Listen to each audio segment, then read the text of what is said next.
देवाची ये द्वारी कीर्तनाची वारी.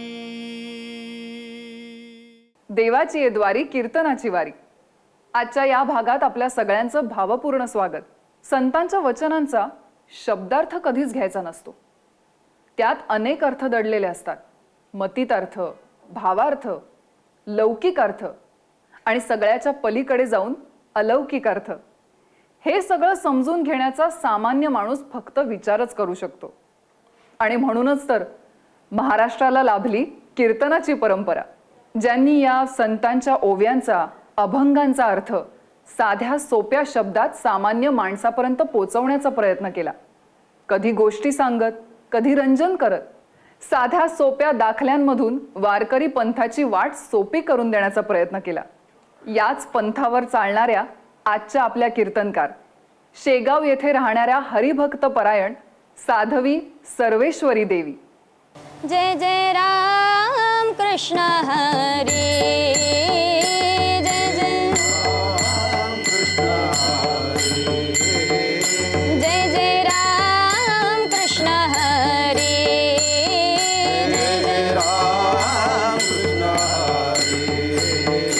जय जय राम कृष्ण हरी.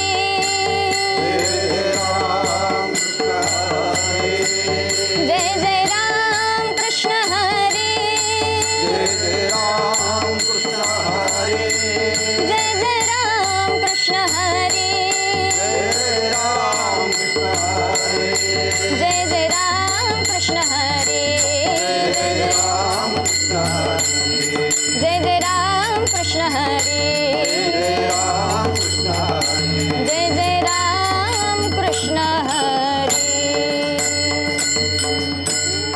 जेथे जेथे मन जाईल वासना, जेथे मन जाईल वासना, फिरवावे नारायणा हेची देई. भावी नारायणा हेची देई. भावी नारायणा हेची देई. वारंवार द्यावा नामाचा आठव. वारंवार द्यावा नामाचा आठव. बुद्धीचा ठाव पुसा सर्व. भेदाची भावना तोडावी कल्पना.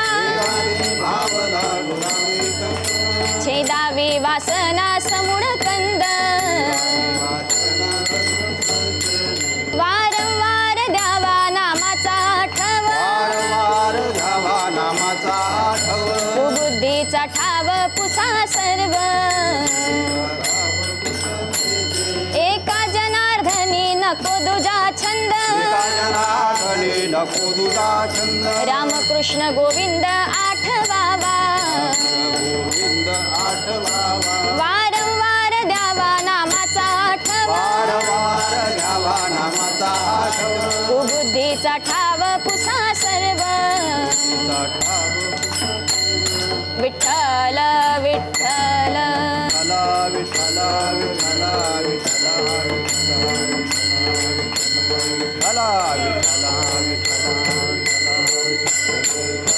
विठ्ठला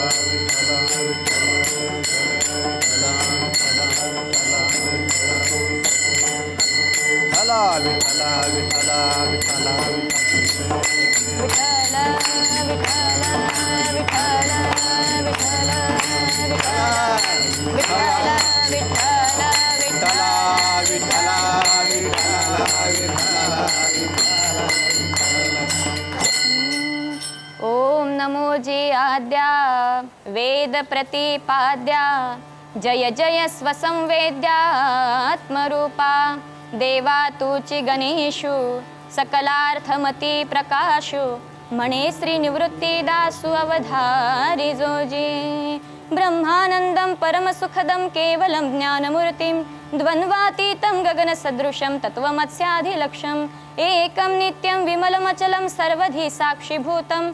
भावातीतं त्रिगुणरहितं सद्गुरुं तं नमामि. महायोगपीठे तटे भीमरथ्यां वरं पुण्डरीकाय दातुं मुनीन्द्रैः. समागत्य तिष्ठन्तमानन्दकन्दं परब्रह्मलिङ्गं भजे पाण्डुरङ्गं. पाण्डुरङ्गा करो प्रथम नमन. पाण्डुरङ्गा करो प्रथम नमन. दुसरे चरण संतांची या दुसरे चरण संतांची या दुसरे चरण संतांची या त्यांच्या कृपादाने कथेचा विस्तार त्यांच्या कृपादाने कथेचा विस्तार त्यांच्या कृपादाने कथेचा विस्तार त्यांच्या कृपादाने कथेचा विस्तार बाबाजी सद्गुरु दास तुका बाबाजी सद्गुरुदास तुका बाबाजी सद्गुरुदास तुका पांडुरंगा करू प्रथम नमन दुसरे चरण संतांची या त्यांच्या कृपादाने कथेचा विस्तारू बाबाजी सद्गुरु दास तुका नमो ज्ञानेश्वरा निवृत्ती उदारा सोपान देवा मुक्ताबाई नमो त्रिभुवन पावनी आद्यत्रय जननी देवाची विठ्ठल विठ्ठल विठ्ठल विठ्ठल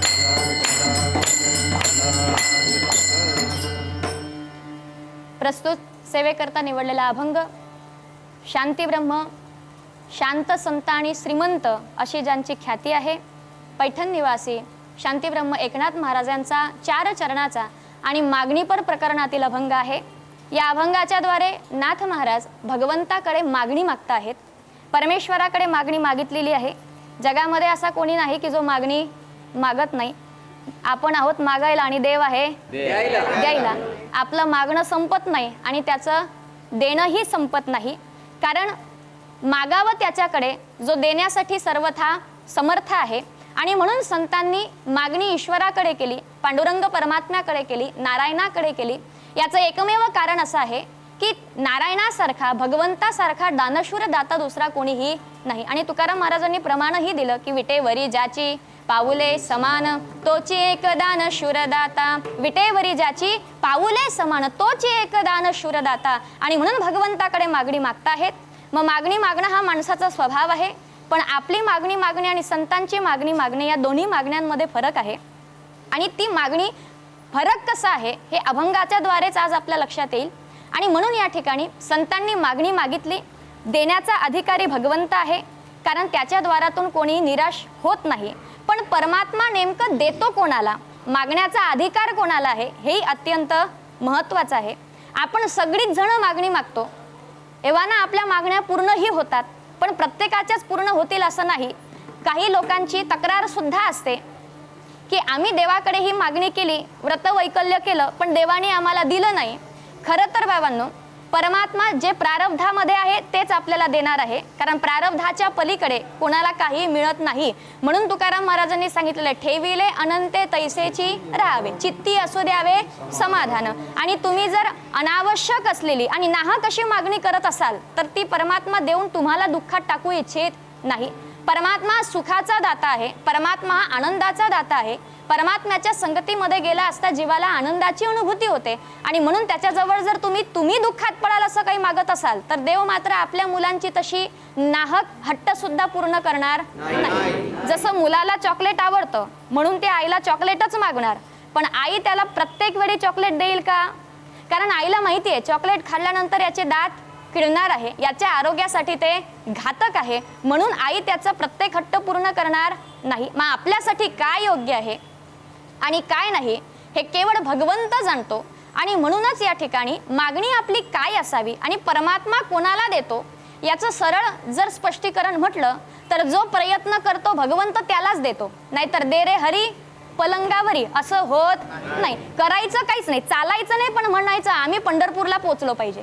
घरातून निघावं लागेल, चालावं लागेल, त्याच्याशिवाय आपण पोहोचणार नाही. पण न पोचता जर आपण इच्छा केली की नाही देवा माझी खूप इच्छा आहे तुझ्यापर्यंत पोहोचायची, बाबा मला पंढरपूरला घेऊन चल, पण प्रयत्नच जर केला नाही तर देवही तिथपर्यंत घेऊन जाणार नाही. म्हणून जो प्रयत्न करतो भगवंत त्याच्या प्रयत्नांना यश देत असतो. म्हणून संतांनी मागणी मागितली, ती नुसतं मागणी मागितली नाही तर त्या मागणीनुसार त्यांनी प्रयत्न सुद्धा केलेला आहे. आणि म्हणून नाथ महाराज या अभंगामध्ये ईश्वराकडे मागणी मागतात.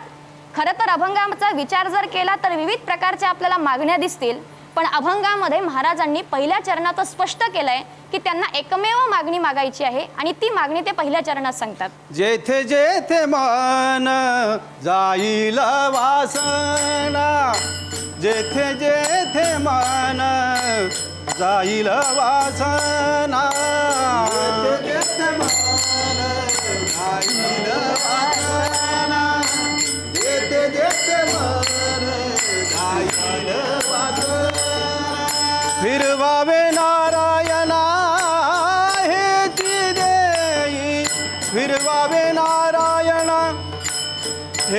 सुखाची देई वारंवार ध्यावा नामाचा आठव वारंवार ध्यावा नामाचा आठव.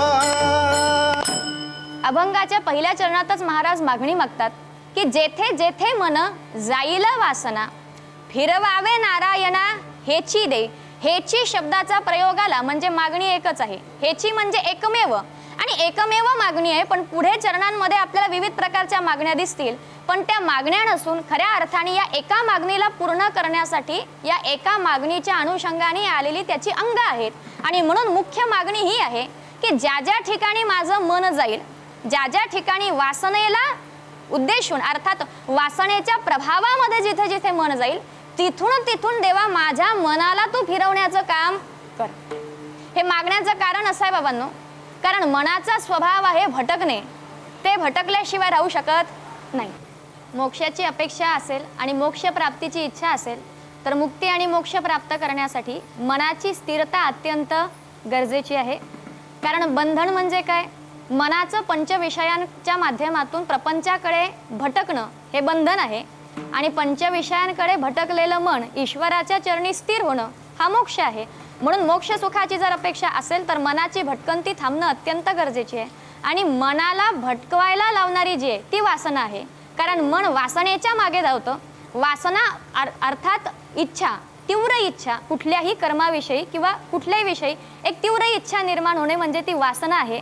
आणि ज्यावेळी अशी तीव्र इच्छा निर्माण होते तेव्हा ती मनाला कार्यरत करते आणि मन इंद्रियांना कार्यरत करतं. म्हणून वासनेच्या मागे मन धावतं. म्हणून मनाला जर एकाग्र करायचं असेल, मनाला जर स्थिर करायचं असेल तर सगळ्यात पहिले वासनेची धाव बंद करावी लागेल. पण आता सहजच इतक्या लवकर वासनेची धाव बंद होणार नाही. कारण मुळातच इतके जन्म आपण घेतलेत आणि एवढे जन्म घेत असताना, एवढ्या योनींचा प्रवास करत असताना त्या ठिकाणी आपली वासना तशीच भटकत होती. आता इतक्या दिवसाचा तिला असलेला सराव कायमचा बंद पडणार नाही. कारण ते म्हणतात ना, पडिले वडन इंद्रियास सकड, आणि ते अचानक थांबवणे शक्य नाही. आणि म्हणून हळूहळू, कारण माऊलींनी सुद्धा सांगितलं हळूहळू ढाडे ढाडे, अध्यात्मामध्ये प्रगती हळूहळू करायची असते. एक एक पाऊल पुढे टाकायचं असतं. आणि म्हणून सगळ्यात पहिलं पाऊल आहे की वासना जर भटकते आणि त्या वासनेच्या मागे जर मन भटकतंय तर ठीक आहे देवा, याला जिथे जायचं तिथे जाऊ दे, पण तिथे गेल्यानंतर त्याला फिरवायचं काम मात्र तू कर. जसं मनाचा स्वभाव आहे भटकणे, तसं तुझं काम आहे आता जिथे भटकलंय तिथून त्याला कसं वळवायचं आता हे तूच करू शकतो. त्याच्यासाठी आमच्याकडनं जेवढे होतील तेवढे प्रयत्न आम्ही करू. पण हे प्रभू, तुझ्याशिवाय आमच्या प्रयत्नांना यश देणाराही कोणी नाही. म्हणून ज्या ज्या ठिकाणी माझं मन जाईल, ज्या ज्या ठिकाणी ही वासना जाईल, त्या त्या ठिकाणावरून तू त्यांना फिरवण्याचं काम करायचं आहे. म्हणून आपण प्रार्थना सुद्धा करतो, ज्या ज्या ठिकाणी मन जाय माझे त्या त्या ठिकाणी निजरूप तुझे. माझं मन कुठे जाईल याचा नेम नाही, पण देवा एवढी शाश्वती आहे की माझं मन कुठे जाऊ तिथे मात्र तू हजर होऊ शकतो. मन माझ्या ताब्यात नाही, पण तुझ्यावरती माझा मात्र पूर्ण विश्वास आहे. आणि म्हणून ज्या ज्या ठिकाणी माझं मन जाईल, वासना जाईल, त्याला फिरवण्याचं काम तू करायचं आहे. मग आता फिरवण्याचं काम म्हणजे कसं करायचं? मग याच्यासाठी आपल्याला सुद्धा थोडा प्रयत्न करावा लागणार आहे. एक उदाहरणार्थ आपण बघू.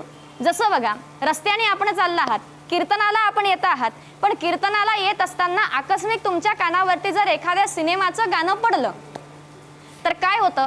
मन चांगल्या गोष्टी लवकर ग्रहण करत नाही, पण वाईट गोष्टीचे संस्कार फार लवकर होत असतात. रामकृष्ण हरी किती वेळा म्हणायला लावलं तरी हाताने टाळीन मुखाने नाम काही घेतला जात नाही. पण कानावरती एखादं विचित्र काहीतरी पडलं किंवा जे नाही करायचं ते पडलं, कारण वासनेचा स्वभाव आहे जेथे जाऊ नये तेथे जाय, जे खाऊ नये ते खाय, वासना ओढाड गाय गड्यांनो, वासना ओढाड गाय. आणि म्हणून त्याचा संस्कार फार लवकर होईल. मग अशा वेळी आपण पाठ नाही केलं तरी सुद्धा त्या गाण्याचे शब्द आपल्या मुखामध्ये सहज येतात. अशा वेळी काय करावं? अशा वेळी एकच करावं की त्या गाण्याचा संबंध थेट ईश्वराशी जोडावा. जे काही दृश्य दिसेल, जोही काही प्रसंग आपल्या समोर अचानक येईल, विनाकारण तर त्या प्रसंगाकडे जायचंच नाही. कारण वासनेवरती जर नियंत्रण मिळवायचं असेल तर त्यासाठी डोळ्यांनी चांगलं बघा, कानाने चांगलं ऐका, मुखाने नेहमी करता चांगलंच बोलण्याचा प्रयत्न करा, नेहमी करता चांगलेच विचार करण्याचा प्रयत्न करा, नेहमी करता चांगल्या कामामध्ये राहण्याचा प्रयत्न करा. हे जर आपण सगळं केलं तर वाईट विचारावरती आपण निश्चितच अधिपत्य मिळवू शकतो.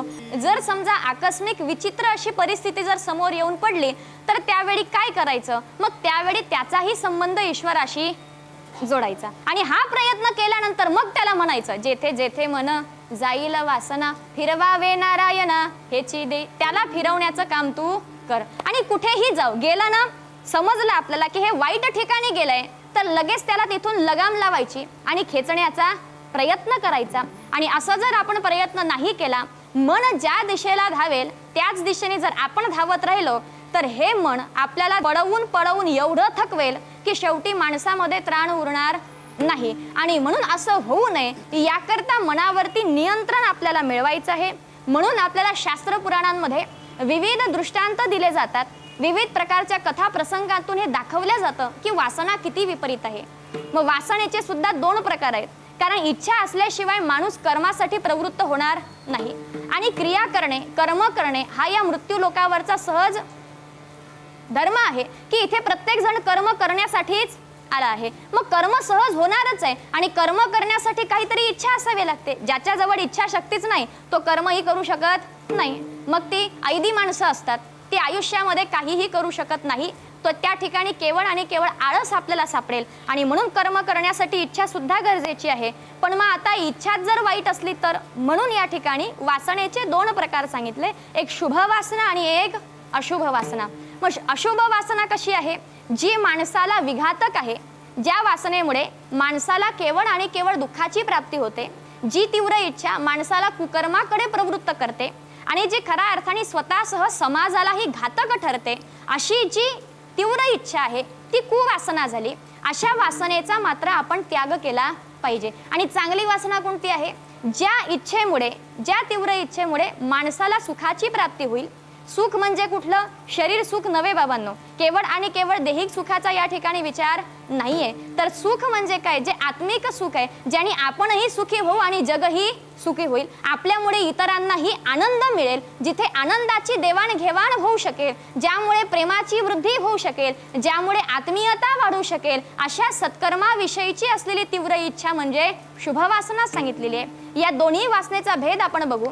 कारण वासना ही वासनाच जर नको असती तर कदाचित संतांनी सुद्धा वासना या शब्दाचा प्रयोग केला नसता. आणि सगळ्या जगाची उत्पत्ती सुद्धा कुठून झाली आहे?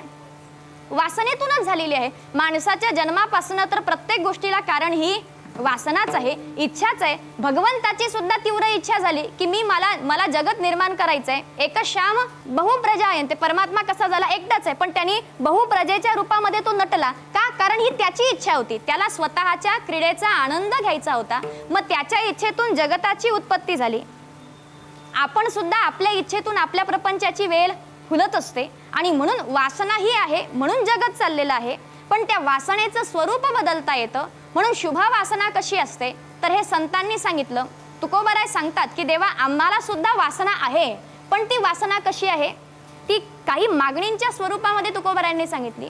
की तुकाराम महाराज म्हणतात, देवा जे तुझे भक्त आहे, ज्यांच्या चित्तामध्ये तू निवास करतो, अशा संतांची, अशा सद्भक्तांची आम्हाला संगती घडू दे, ही आमची वासना आहे. ज्याला तुझ्याविषयीची आवड आहे अशांची आम्हाला वासना आहे, अशांची आम्हाला प्राप्ती व्हावी, ही आमची इच्छा आहे. आणि म्हणून ऐसे आवडते मना देवा पुरवावी वासना. आणि म्हणून वासना ही चांगली इच्छा आहे, म्हणून ती इच्छा आपण केलीच पाहिजे. सगळ्या संतांनी जगासाठी काही ना काही मागितलं, स्वतःसाठी काही ना काही मागितलं, पण ते मागत असताना स्वतःचंही कल्याण आहे आणि स्वतःसोबत जगताचंही कल्याण त्याच्यात निहित आहे. त्यामुळे ती वासना असली तरी ती शुभ वासना आहे. ती सर्वांना सुखमयी आणि आनंदकारक ठरते. कुवासना अशी आहे, याचं मोठं उदाहरण जर द्यायचं म्हटलं तर भरत राजाचं फार मोठं उदाहरण आहे. भगवंताच्या 24 अवतारांपैकी असलेला एक ऋषभदेवांचा अवतार. त्या ऋषभदेवांचे सगळ्यात ज्येष्ठ पुत्र म्हणजे राजा भरत, ज्या भरतामुळे या भारतभूमीला भरतखंड असं म्हणून ओळखलं जातं. त्या भरताने आपला राज्यकारभार मुलावरती सोपवला आणि सर्व संपत्तीचा, राज्याचा, पत्नीचा, पुत्राधिकांचा त्याग करून राजा वनामध्ये गेला. कशासाठी? आत्मकल्याण साधने, परमात्मा अनुभूती करणे हे जीवाचं परमकर्तव्य आहे. आणि म्हणून त्यांनी त्यासाठी सर्वसंग परित्याग केला, राज्य सोडलं, धनाची, पत्नीची, पुत्राधिकांची आसक्ती सोडली. पण वनामध्ये राजऋषी सारखा राहिला. ऋषी सारखा राहत होता, सर्व भोगांचा त्याग केला, पण झालं काय, एका हरणाची आसक्ती जळली. हरिण होतं, हरिणाचं पाडीस. ते हरिण ज्यावेळी त्याच्या मागे एक शिकारी लागला आणि त्यावेळी तिने स्वतःच्या जीवाच्या भयाने जशी उडी घेतली तशी त्या ठिकाणी ती विहाली आणि मग ते बछडं, त्याला भीती होती आणि म्हणून भरत राजाला ते दिसलं आणि भरताने दया केली म्हणून त्या पाळसाला तो आपल्या आश्रमामध्ये घेऊन आला. त्या पाळसाला लहानाचं मोठं केलं. काय झालं, हरिभजनासाठी घरदार सगळं सोडून आला होता, स्वतःच्या रक्ताची नाती सोडून आला होता, पण रक्ताचं नातं नव्हतं, पण तरी त्या पशुशी एवढी आसक्ती जुळली, एवढी इच्छा त्याच्याशी प्रबळ झाली त्या हरिणाची की त्यामुळे राजाचं भजन बाजूला गेलं आणि भजनाला बसला की चिंता कोणाची, हरणाची. हरणाचं कसं झालं असेल, हरणाने पाणी पिलं असेल की नाही, त्यांनी काही खाल्लं असेल की नाही, तो कुठे गेला तर नाही, शिकाराने त्याला पकडलं तर नाही, या चिंतेमध्ये भगवंताचं चिंतन नष्ट झालं, चिंतन झालं नाही. त्यामुळे काय झालं, या चिंतेमध्ये ज्यावेळी अंतसमय आला, कारण पाळस मोठं झालं आणि बाबांनो आपल्याही मुलांना पंख फुटतात, 18 वर्षाची झाली की तेही म्हणतात आमचा निर्णय आम्ही घेणार. आता ते तर पशु आहे, त्याला काय समजतं, त्यांनी विचार केला आता आपण कळपात गेलं पाहिजे, कळप दिसला ते कळपामध्ये निघून गेलं. मात्र राजाला चिंता लागून बसली.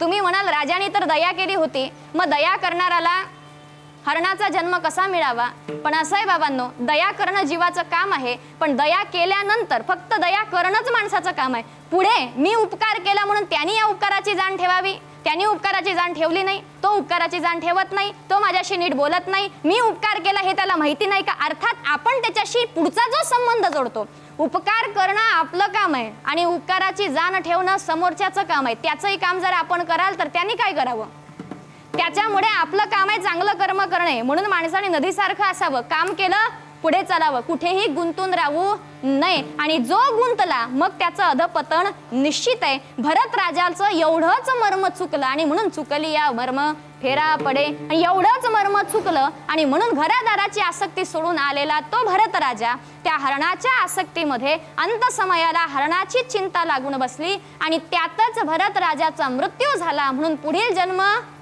हरणाचा मिळाला, कारण जन्म घेण्यासाठी वासना कारण सांगितलेले, जन्म घेणे लागे वासनेच्या संगे. जशी वासना असेल त्याप्रमाणे माणसाला जन्म मिळत असतो आणि म्हणूनच 84 लक्ष योनीचा फेरा जर थांबायचा असेल तर त्यासाठी पहिले माणसाला वासना मुक्त होणं अत्यंत गरजेचं आहे. मग काय करावं, मग ही वासना येऊ नये पण आम्हाला पुन्हा भगवत भक्ती करायची आहे, मग नेमकी वासना कशी असावी, तर ती वासना संतांनी सांगितली. तुकोबाराने सांगितलं की तुका म्हणे गर्भवासी सुखे घालावे आम्हासी, घेईन आम्ही जन्म याजसाठी देवा, तुझी चरण सेवा साधावा. ही शुभ वासना आहे. अशी जर इच्छा ठेवली तर पुढचा जन्म निश्चितच तसा मिळेल आणि भगवत भजनच आपल्याकडनं घडेल. पण भरत राजासारखी जर चूक झाली तर मग माणसाचं पतन निश्चित आहे. आणि म्हणून संतांनी म्हटलं हा 84 लक्षणीचा फेरा थांबवायचा असेल, पुन्हा पुन्हा मनुष्य जन्म प्राप्त करून भगवत भक्ती घडावी आणि खऱ्या अध्यात्म सुखाची प्राप्ती व्हावी याची जर अपेक्षा असेल तर त्यासाठी माणसाला वासना शुभ करणं अत्यंत गरजेची आहे. मग आता आपण वासनेचे प्रकार बघितले की वासना कशी असते. अशुभ वासनेच्या मागे जाल तर पतन आहे, शुभ वासना जीवाच्या उद्धाराला कारण ठरते. मग आता ही वासना शुभ व्हावी यासाठी काय करावं, किंवा एखाद्या अशुभ ठिकाणी जर वासना जात असेल तर तिच्यावरती नियंत्रण कसं मिळवावं. जसं बघा रथाला घोडे असतात, पण घोड्यांची लगाम कोणाच्या हातात असते, सारथ्याच्या हातामध्ये असते.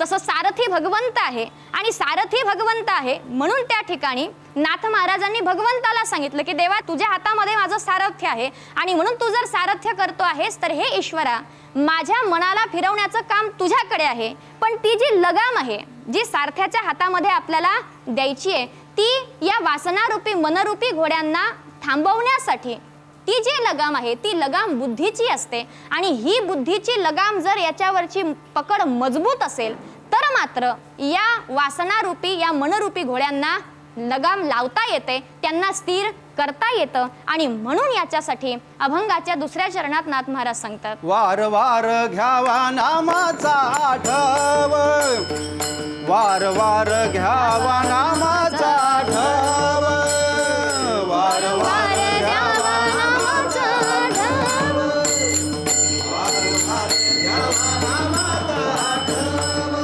कुबुद्धीचा ठाव पुसा सर्व, कुबुद्धी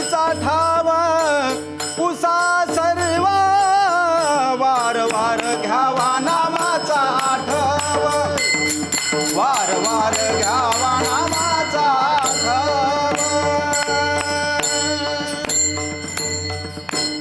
यासाठी देवा या मनावरती नियंत्रण मिळवायचं असेल तर वारंवार द्यावा नामाचा आठव कुबुद्धीचा ठाव पुसा सर्व.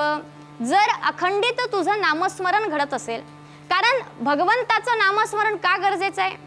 जेवढं तुम्ही भगवंताचं नामस्मरण कराल तेवढे तुम्ही भगवंताच्या सानिध्यात राहाल आणि चांगल्या गोष्टीच्या सानिध्यात राहिल्यानंतर वाईट विचार येणे शक्य नाही. म्हणून विचारांना शुद्ध करण्यासाठी, वाईट विचार येऊ नये यासाठी आळा घालण्याकरता भगवत चिंतन अत्यंत महत्वाचं आहे. म्हणून भगवंताचं नामस्मरण केलं पाहिजे. म्हणून सर्व सुखाची प्राप्ती करायची असेल तर पुण्य असणं गरजेचं आहे. पुण्यासाठी सत्कर्म करावं लागतं आणि सत्कर्म हे शुभ आचरणातून होत असतं, शुभ विचारातून होत असतं. म्हणून देवा वारंवार द्यावा नामाचा आठव, तुझ्या नामाचा आठव दे.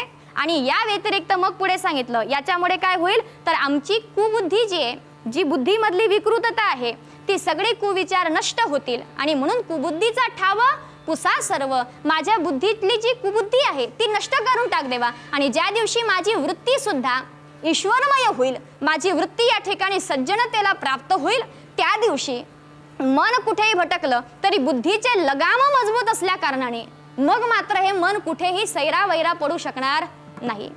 कारण तुकोबाराय सांगतात, तुका म्हणे मना पाहिजे अंकुश, नित्य नवा दिस जागृतीचा. मनावरती अंकुश असणं अत्यंत गरजेचं आहे. अंकुशाशिवाय मन राहू शकत नाही. आणि त्याच्यावर जर अंकुश नसेल ना तर खरं तर मन आहे की नाही हाच प्रश्न आहे.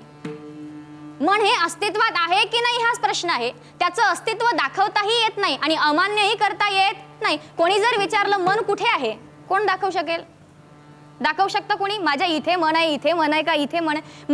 मन कुठे आहे त्याची जागा कोणी दाखवू शकत नाही. ते कसं आहे हे कोणी दाखवू शकत नाही. म्हणून अस्तित्व नाकारता येत नाही, पण आहे मात्र हे सत्य आहे. मग त्याचप्रमाणे बाबांनो, हे असं असलेलं मन की ज्याचं अस्तित्व दिसत नाही, ते कसंही दिसत नाही पण माणसाला मात्र कितीतरी जन्मोजन्मी फिरायला लावणार आहे, एवढी प्रबलता त्याच्यामध्ये येते. म्हणून त्या मनाची ही प्रबलता जर काढून घ्यायची असेल तर त्यासाठी त्याच्यावरती बुद्धीचा अंकुश असणं अत्यंत गरजेचं आहे. म्हणून बुद्धीमध्ये ज्यावेळी विवेक जागृत होईल, विवेक म्हणजे काय? सार आणि असाराचं असलेलं ज्ञान, सत्य आणि असत्याचं असलेलं ज्ञान. ज्यावेळी माणसाला हे कळेल, सत्य आणि असत्य कळेल, सार आणि असार कळेल, आपल्यासाठी योग्य काय आणि अयोग्य काय याचा निर्णय क्षमता ज्यावेळी जीवाकडे येईल, त्यावेळी मग बुद्धीचा मनावरती अंकुश राहील. आणि मग मन एखाद्या वेळी स्वभावानुसार पळायलाही लागलं तरी बुद्धी सांगेल, बाबा तिथे जाऊ नको.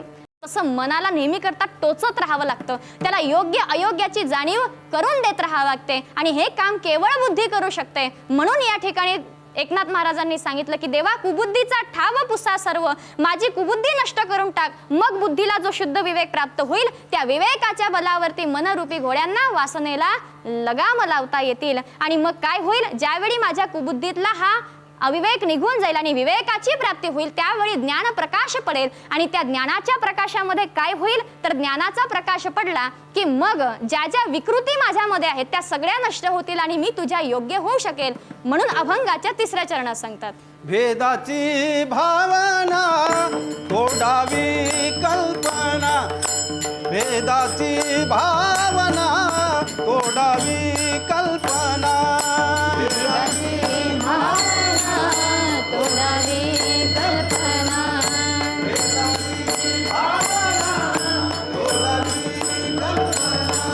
छेदावी वासना सकळ कल्द, छेदावी वासना समूळ कल्द, वार वार घ्यावा नामाचा आठव, वार वार घ्यावा नामाचा आठव.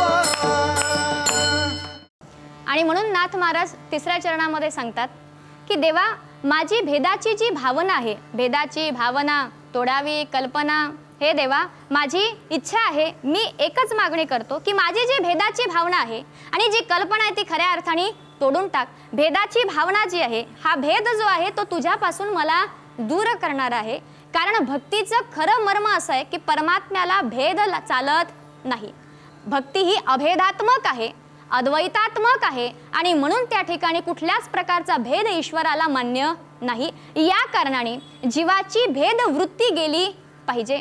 मग भेदवृत्ती जावी आणि कल्पना तोडल्या जावी. कल्पनेचा आणि भेदाचा संबंध असा आहे बाबांनो की जोपर्यंत भेद आहे तोपर्यंत नानाविध प्रकारची कल्पना आहे आणि जोपर्यंत नानाविध प्रकारच्या कल्पना आहेत तोपर्यंत एक सिद्धांत माणसाच्या हातात सापडू शकत नाही. एकच सिद्धांत पक्क व्हावा याच्यासाठी माणसाची कल्पना जाऊन संकल्पना अस्तित्वात येणं गरजेचे आहे आणि म्हणून यासाठी ही कल्पना तोडल्या जावी आणि या कल्पनेला कारण भेदबुद्धी आहे म्हणून ही भेदबुद्धी सुद्धा नाहीशी व्हावी. भेदबुद्धी का नाहीशी व्हावी? कारण भेद बघा, भेदामुळे माणसाची कर्म करण्याची प्रवृत्ती सुद्धा बदलते. ज्या ज्या ठिकाणी भेद येतो त्या ठिकाणी केवळ भेदच नाही, केवळ विचारांचाच नाही तर आचाराचा सुद्धा फरक पडत असतो. प्रत्येकाशी आपण भेद करत गेलो तर त्या ठिकाणी आचरण सुद्धा बदलत राहणार आहे. मग एक सिद्धांतावरती तुम्ही चालू शकत नाही. कारण परमार्थ करत असताना आपल्या वारकरी संतांचं एक ब्रीद आहे, एक वारकरी संप्रदायाचा मुख्य धर्मच सांगितलेला आहे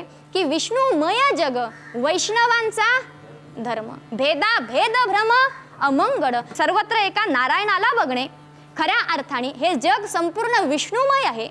ही खऱ्या अर्थाने वारकरी संप्रदायाची तत्वप्रणाली आहे आणि त्याच्यामध्ये भेदाभेद अमंगळ सांगितला. इथे भेदाला स्थान नाही. आणि समाजाला जर एका ठिकाणी यायचं असेल तर समाज दुभंगण्याला कारण असलेले सगळे भेद आपल्याला घालवणं अत्यंत गरजेचे आहे आणि हे भेद घालवण्यासाठी आपल्याला स्वतः प्रयत्न करावे लागतील. जसे नाथ महाराजांनी प्रयत्न केले. केवळ माझा भेद नष्ट व्हावा असं नाथ महाराज मागत नाही तर त्यानुसार त्यांची कार्यप्रणाली सुद्धा चालली आहे आणि हा भेद निघून जावा म्हणून त्यांनी आपल्या घरी श्राद्धाला जेवढ्या ब्राह्मणांना बोलावलं तेवढे सर्वच जातीच्या लोकांना सुद्धा बोलावलं. कारण ते म्हणतात इथे माणसामध्ये भेद करायचा नाही. विचार करा, दोन हातामध्ये भेद नाही, दोन हातामध्ये जर भेद नाही, दोन डोळ्यांमध्ये आपण भेद करू शकत नाही, आपलेच दोन कान आहेत त्याच्यामध्ये आपण भेद करू शकत नाही. आणि बघा, नाण्याला दोन बाजू असतात, त्यातली एकही बाजू जर पुसल्या गेली तर नाणं चालेल का? नाही चालणार. म्हणून या ठिकाणी भेद आपल्याला नाहीसा करावा लागेल कारण एकाशिवाय एकाची किंमत नाही. आणि म्हणून यासाठी बाबांनो हा भेद नष्ट केला पाहिजे म्हणून त्यांनी सगळ्या समाजाला एकत्रित आणण्याचं काम केलं. एवढंच नव्हे, माऊलींनी सुद्धा सगळ्या समाजाला एकछत्र आणण्याचं काम केलं आणि वारकरी संप्रदाय खऱ्या अर्थाने याच तत्व प्रणालीवरती आधारला गेलाय, उभा राहिलेला आहे की या ठिकाणी सर्व संतांसाठी मंदिरं खुल्या केली गेली. एवढंच नव्हे, सर्व संतांनी सर्व संतांचा गौरव केलेला आहे आणि त्या कारणाने इथे सगळ्या भेदांना नाहीसं करण्यात आलं. इथे स्त्री पुरुष भेद सुद्धा केला जातो पण हा भेद सुद्धा संतांनी टाळलेला आहे आणि म्हणून संतांनी सहज शब्दामध्ये प्रमाण दिलं की यारे यारे लहान थोर याती भलत्या नारी नर. इथे परमार्थाचा अधिकार सगळ्यांना आहे आणि त्या कारणाने याती भलत्या नारी नर, नारी असो वा नर असो किंवा कुठल्याही जातीचा असो किंवा जातीचा असो, प्रत्येकाला परमार्थाचा अधिकार आहे. म्हणून प्रत्येकाने एकछत्र होऊन भगवंताची उपासना करावी आणि स्वतःचा उद्धार साधून घ्यावा. सगळ्या प्रकारचा भेद नष्ट व्हावा, कल्पनेची जी बुद्धी आहे ती निघून जावी आणि मग पुढे सांगितलं की वासना छेदावी समूढ कंद. ही जी वासना आहे ही संपूर्णपणे गेली पाहिजे. मग आता आपण इकडे सांगितलं की वासना असल्याशिवाय अर्थात इच्छाशक्ती असल्याशिवाय कार्य होणार नाही, पण वासना छेदून सुद्धा सांगितली. मग छेद कसा? तर याचं कारण असं आहे बाबांनो, संत जरी मागत असले तरी त्यांची मागणी स्वतःच्या स्वार्थासाठी नसते, जगत कल्याणासाठी असते. म्हणून त्यांची वासना असूनही नसण्यासारखी आहे, म्हणून त्यांची इच्छा असूनही ती नसण्यासारखी आहे. आणि म्हणूनच बाबांनो, संतांचे हे आपल्यावरती उपकार आहेत की त्यांनी एवढे चांगले तत्व आपल्या समोर मांडले ज्यामुळे आपल्याला दैवी गुणांनी आपला सन्मान करता येईल आणि आपल्याला ईश्वरापर्यंत पोहोचता येईल. अशा संतांनी ज्या भगवंताचं निरंतर भजन केलं आहे आपण सुद्धा त्यांचं भजन करू. विठोबा रखुमाई, विठोबा रखुमाई, विठोबा रखुमाई, विठोबा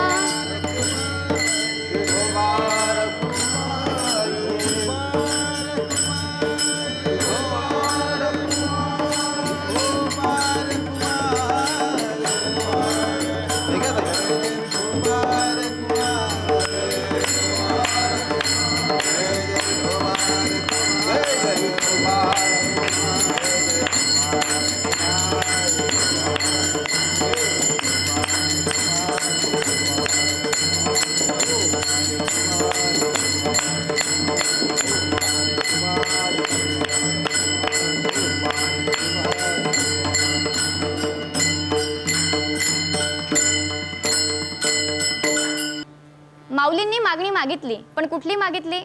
जगाच्या कल्याणाची, विश्व कल्याणाची मागणी मागितली. सर्व संतांनी सुद्धा तेच सांगितलं की हे प्रभू, आमचं जीवन जर खऱ्या अर्थाने असं दैवी गुणांनी संपन्न असेल तर आम्ही जगतावरती केवळ परोपकारच करू शकू. तुकोबाराय तर सांगतात, देवा आता माझ्या जीवनात कुठली इच्छा राहिलेली नाही, आता उरलो उपकारासाठी, आता फक्त जगताच्या कल्याणासाठी मी उरलंय देवा, बाकी माझी कुठल्याच प्रकारची इच्छा नाही. आणि म्हणून संतांची जरी मागणी दिसत असली तरी ती असून नसल्यासारखीच आहे. म्हणून वासना त्या ठिकाणी समूळ कंद तिचा छेद झालेला आहे आणि वासना गेली अर्थात तो संन्यास योग पार करून गेला. 4 प्रकारचे आपले वर्णाश्रम आहे, आपली आश्रम संस्था सांगितलेली आहे की त्या आश्रम संस्थेमध्ये पहिला आश्रम सांगितला ब्रह्मचर्य, दुसरा सांगितला वानप्रस्थ, संन्यास, तिसरा सांगितला वानप्रस्थ आणि चौथा सांगितला संन्यास. पहिला ब्रह्मचर्य आश्रम जो आहे, या ब्रह्मचर्य आश्रमामध्ये खऱ्या अर्थाने आपण पांढरी वस्त्र परिधान करतो. पांढरी वस्त्र परिधान करण्याचं कारण असं आहे बाबांनो, कारण ब्रह्मचारी त्याला म्हणतात ज्याला काम, क्रोध, लोभ, मोह, मत्सर आणि अहंकार या 6 विकारांचा डाग ज्याच्या जीवनचरित्रावरती किंवा मनपटलावरती उमटलेला नाही तो ब्रह्मचारी. आणि म्हणून पांढरा रंग जसा स्वच्छ आहे तसं जीवन त्याचं स्वच्छ असतं, म्हणून ब्रह्मचार्याचं पांढरं वस्त्र आहे. गृहस्थी माणसाला पंचरंगी वस्त्र दिलेलं आहे, तो कुठल्याही रंगाचं वस्त्र घालू शकतो. याचं कारण असं आहे, पंचमहाभूतांपासून बनलेलं शरीर, त्या पंचमहाभूतांचे पंचगुण आणि त्या पंचगुणांच्या माध्यमातून पंचविषयातून प्रपंचाकडे त्या ठिकाणी जीव प्रवृत्त होतो, त्यावेळी तो गृहस्थाश्रमी असतो. आणि म्हणून ज्याप्रमाणे इंद्रधनुष्याचे 5 रंग सांगितले त्याप्रमाणे गृहस्थासाठी रंगीबेरंगी वस्त्र घालण्याची सुविधा आहे.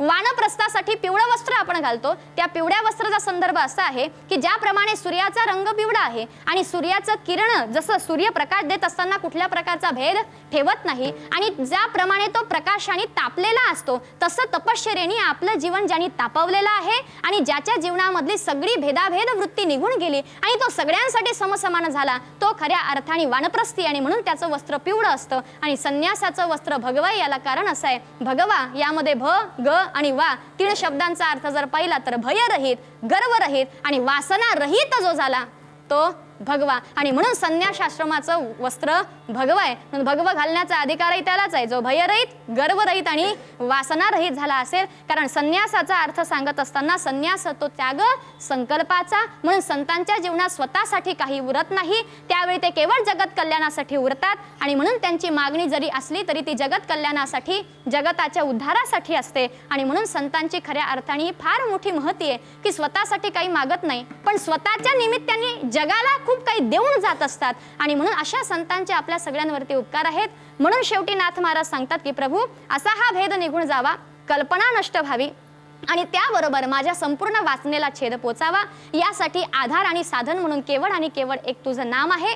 त्या नामाचाच देवा आम्ही आश्रय घेतो. आणि म्हणून शेवटच्या चरणामध्ये नाथ महाराजांनी सांगितलं की एका जनार्दनी नको दुजा छंद, देवा आता आम्हाला दुसरा कुठला छंद नको, आता कुठली आवड नको. छंद म्हणजे काय? आवडच नाही. आता आमच्यासाठी कुठलीच आवड उरलेली नाही. आता आमची आवड काय आहे?